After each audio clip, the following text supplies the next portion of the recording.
By now, you've hopefully finished all of You Season 2. But if you haven't, beware, there are spoilers ahead. We can be together now.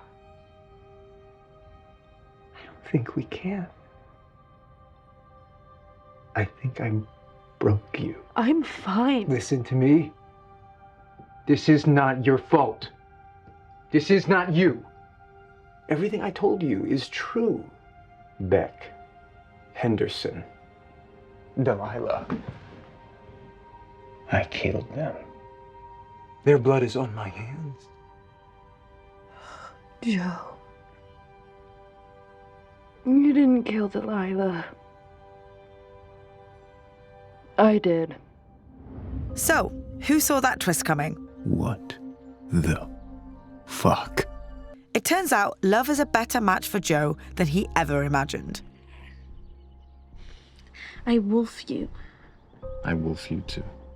The parallels between them go all the way back to their respective childhoods.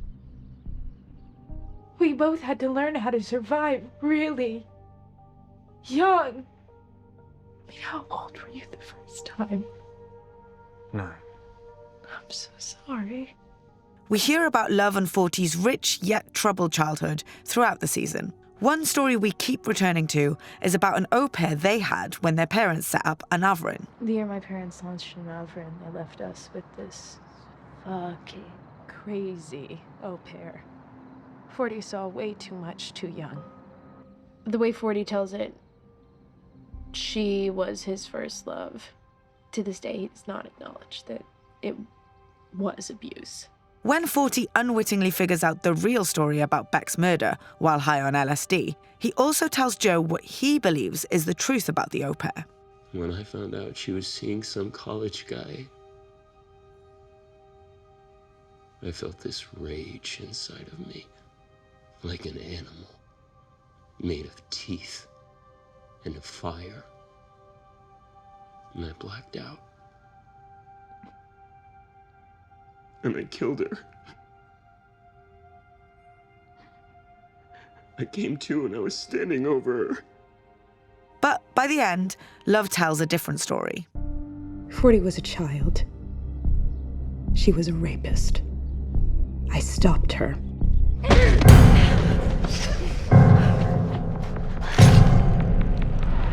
I protected 40 because I had to. Because nobody else was.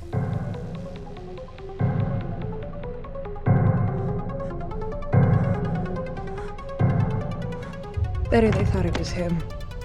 40 was blacked out, a victim. This is the first parallel between Joe and Love.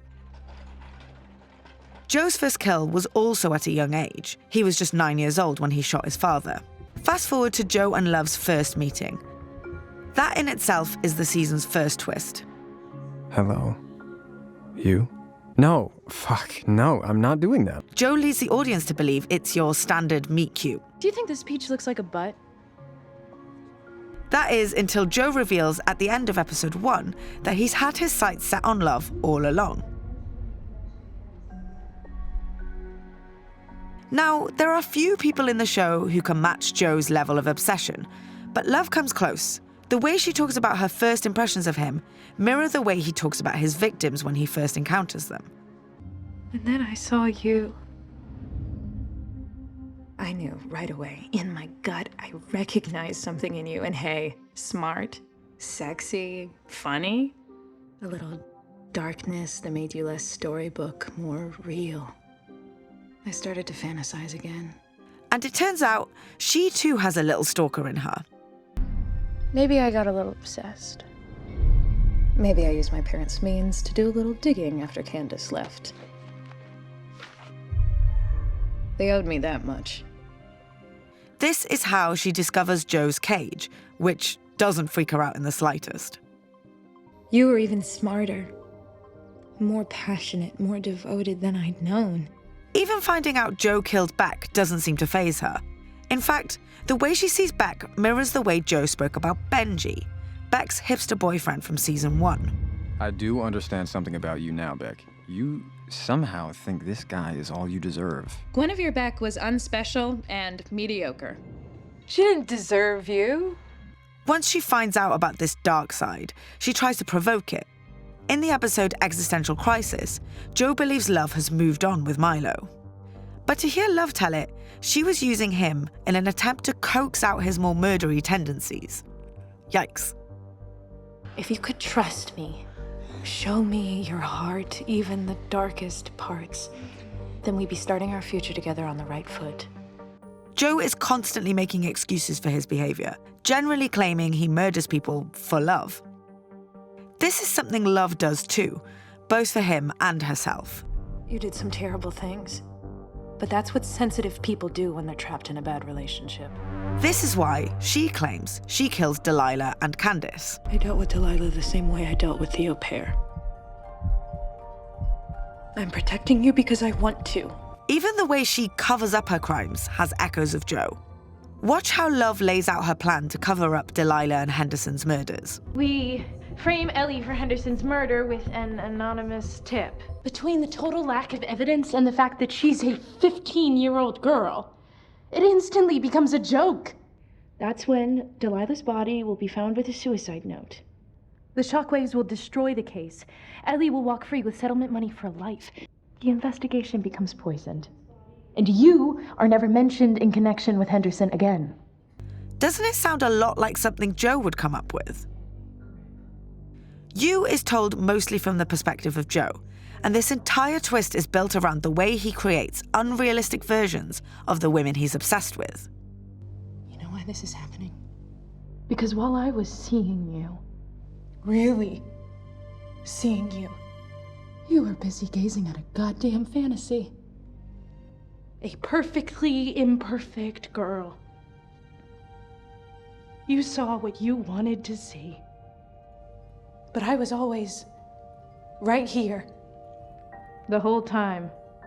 But if you go back to episode 2, her dark side is definitely foreshadowed. As Jo cuts up Jasper's body, the scene is intercut with Love preparing a meal, but more specifically, cutting up a joint of meat. Love has always been more like Jo than he ever knew. We're soulmates, Jo. But is that enough for him? The season's ending suggests no. He's about to kill Love when she reveals, No, I'm pregnant! Jo is obsessed with protecting children, perhaps because of his own troubled childhood. So the prospect of becoming a father is enough to save Love's life. Nothing is more important than this. As the season comes to a close, however, it's clear this isn't enough for him. Love may be his murderous equal, but he sees suburban life with her as a prison. Not every Siberia is cold. Some are 73 and sunny with eco-conscious landscaping. And when I found myself here, locked in, I thought this was the end. And it seems he has his eyes set on his next victim. This is where I had to be. Exactly where I had to be to meet you. See you soon, neighbor.